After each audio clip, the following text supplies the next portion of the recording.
Hi everyone, I'm Jordan Tombach. I'm co-founder of Model Dinners. I have a couple partners, but I have one of them here with me, my wife, Kat Quinn. She'll come in the Q&A so you can all see her. Model Dinners. Model Dinners is a really interesting concept. It is a staging and marketing tool for restaurants. If we get into the problem is restaurants need to look busy. Restaurants have basically two big problems on the marketing front. If you're a tourist in Charlotte and you want to know where you go to dinner, you're going to do one of two things. You're going to go down the main strip, see what's busy, what has a good crowd, what's fun.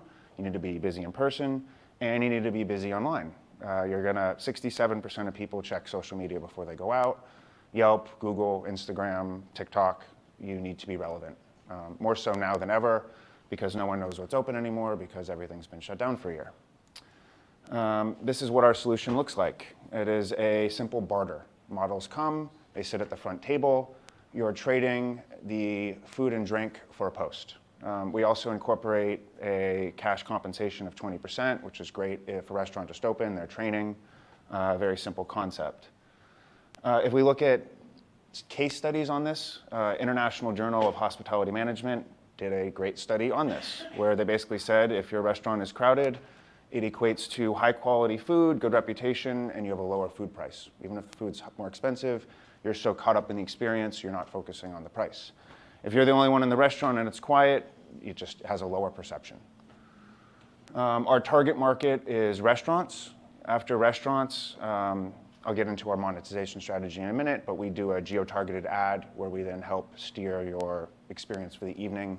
You're all dressed up, you all wanting to look have fun, go do things. We really provide some options at the end of the meal. If we look at the size of the market, there are 660,000 restaurants. A lot of them are independent, a lot of them are very corporate. Around 16,000 went out of business because of COVID. I view that as an opportunity where all those are going to reopen. They all need a go-to-market strategy and awareness campaign. This also guides us on our go-to-market strategy because we start where there's the biggest restaurant size. When we talk about timing, there is the post-COVID boom. Things are as popular as ever right now. Everyone is really trying to get their word out, try to get publicity. There's also this revolution in experiences, promoting, dating. People are looking for new ways to do things. If we talk about our competition, we have some, we don't really have a lot. You have individualistic influencer type apps where one influencer can go to a yoga studio, get a coffee, get a muffin, things like that for a post. We're really different than that in that we're a group feel. A model dinner is 3 to 6 models sitting there, showing their experience as a group. It's a story, it's not so much of an individualistic thing. We're more of a group situation. A newer app to come out was Follow Pass. It's a similar concept, it's just, again, it's an individualistic, we're a group. If we talk about team, why are we the team to execute on this? For the last 10 years, my wife and I ran the Cat Agency. We were one of the largest model agencies in the country. We've been doing model dinners as a individual service we offer for 6 years. Every time we travel, we go to a new city, we do a model dinner. It really got to the point where restaurants started saying, we'll pay you, so we built the app to scale. So we already have a lot of proof of concept and market adoption. In order to build this is not our first app. Technology is expensive. We partnered with a large technology firm, offices in Miami, New York, and a data center in Las Vegas. That's Avram, Abe, Andrew, and Carlos are from the design team. The Cat Agency has 7,000 models in our database, so in the chicken and egg aspect of app development, we already have a lot of that overcome. Kat and I will get the ball rolling with biz dev and operations. And we brought in a food and beverage consultant, and we've really spoken with a lot of general managers. When we talk about the app is built. We were launching in February, March of 2020, which was not the best time, so we put a pin in it for a year. As we're relaunching the Cat Agency, we're relaunching Model Dinners as well. We have a really beautiful UX UI. We did a lot of focus groups, a lot of data testing on what this really should look like. It totally is integrated into Google. When we talk about revenue streams, we have 3 real ways of making money. Restaurant subscribe with a SaaS model. At the end of the dinner, we do a geo-targeted ad. So if you have dinner in Charlotte down here, you want to know what do you do afterwards. It could be a concert, it could be a bar. You get an ad at the end telling you where to go. The other third part of it is we're creating all this content. We're going to then manage it for you. A lot of independent, smaller restaurants have a really hard time managing their social media. We're creating all that content. Our dashboard populates it really easily. We can drop it in a Hootsuite. We can do creative ads. We can be a huge cost savings for restaurants. That's basically it. We're looking for $350,000 for a business acquisition, business development strategy. And really, we're also looking for advisors and insights for people that have invested in food and beverage space, marketing space, live event space, things like that. All of that is very synergistic to what we're doing. Thank you, Jordan. Thank you. You want to come join me? Thank you. You want me to go? You should go first. I should I? Okay. Okay, so let's see. Yeah. So it's. Welcome. Thank you. Yeah, it was a long time ago. I think it's a very interesting idea, and for me, the pitch is completely backwards, right? Because if I see a post of a bunch of hot young people at dinner, that's where my wife and I aren't going, right? So there's targeting involved in this, and frankly, the concept is foreign to me, probably because I'm old, but the story is excellent at the end. So to me, this thing has to be completely reversed. The first thing you have to do is say, hey, who knew model dinners is a thing? And I know because I ran a giant modeling agency and all of our customers made tons of money doing it, so here's the app. Then I'm like, oh shit, this is actually a thing. Okay, because it's not a thing for me, but I get it at the very end. So I would flip that completely and be like, there's a business problem here. We solved it in our modeling agency. We've brought it to digital. Has huge potential. Like, I just think you got to reverse it, tell that story, and then the rest of the middle to me is the mechanics of that. Because I got tons of questions like, well, how do I pick my models? How do I know what their social profiles are? How do I know I'm hitting the demographic that I want? How do I know their followership aligns with mine? What are the analytics? How do I see that? How do I know it performs? What's conversion rates like? Blah, blah, blah. Like, there's the middle chunk. And then the end is, you started to get to use of proceeds. $350,000 isn't a ton of money, so I would just say, here's exactly what we're going to do, because I think you guys have a really interesting idea, and you have a lot of experience to bring to bear through your modeling backgrounds. So you say, and oh, by the way, we have 7,000 folks, and I know 50 other modeling agencies that we've done business with over the last 10 years, and they're all interested in the idea and signing them up. They're going to pay X or whatever the deal is, right? Like I think this is very interesting. It's, again, not something I'm very familiar with, but I like it. I would get the things maybe moved around a little bit in the pitch, but it's got all the right pieces for sure. And you're going to have to educate some investors, that this is real, and I think you do that through your experience with the agency. It's my first time pitching it, so I really appreciate that. Yeah, no, it's not like you got all the pieces, right? It's just I think it's just like anything else, and of course that depends who you're talking to. You go talk to a modeling agency, they already know it's a thing. Then you got a different pitch, right? But for I think a general cap raise and some basic use of proceeds around sales and marketing, I think you got to put the story first. It's an industry term within the modeling world. Every model will know the term model dinner. Oh. That's where we really. How many people here have heard it? I've never heard the term. There's a couple.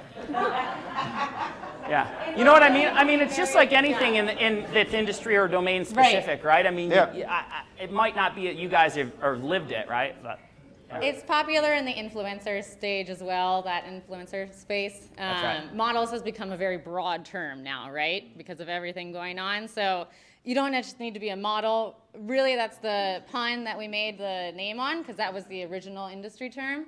But it's open to anybody in a licensed talent agency. So you've got actors, you've got all your SAG, you have models. It opens any age group as well. This was just our target market, what we're working with right now. Yeah. I think it's good. I think those are all important things, and there's lots of influencers that aren't in modeling agencies too that have massive followings now. So again, I think it's quite a clever thing. Quite a clever thing. Just some reorganization of the content. Sure. Thank you. Yeah, so fun fact, 8 years ago, I did this concept for clubs. We started an app, we did go live. So exactly, I don't go to crowded restaurants, but I'm not gonna waste the $20 cover charge and getting dressed to go to an empty club. Right. So we got a lot of traction doing that, and we literally, it was not a business I wanted to stay in.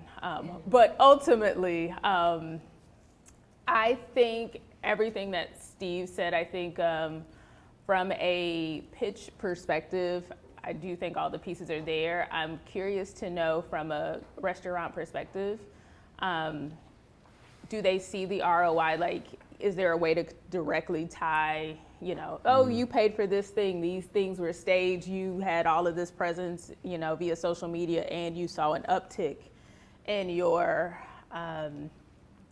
customers or, reservations or whatever. For me, as someone who invests sometimes in the restaurant space, they have really tight margins. So if they're going to spend money on something like this, I'm not exactly sure if you don't tell me, like this works, people are going to show up, because I don't wait in line for tables ever. So I'd love to see a little more connection with the return on the investment that the restaurant is making, especially if they're giving away free food, because we did that, and models, or whatever they're calling them, the staged people, eat and drink a lot.